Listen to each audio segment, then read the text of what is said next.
உன் கைகள் ஆசீர்வதிக்கப்பட்ட கைகள். நீ எதை ஆரம்பித்தாலும் அதில் ஒரு தேவ அனுகூலம் இருக்கும். இதுவரை உன் வழியை தடுத்த தடைகள் இனி உனக்கு முன்பாக வழிவிட்டு விலகும். மூடப்பட்ட வாசல் என்று எதுவும் உன் வாழ்க்கையில் இருக்காது.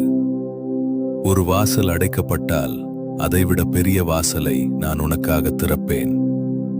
உன் கடன் பாரங்கள் எல்லாம் பனியைப் போல உருகிப் போகும். நீ கடன் வாங்கும் நிலையிலிருந்து அநேகருக்கு கடன் கொடுக்கும் நிலைக்கு நான் உன்னை உயர்த்துவேன்.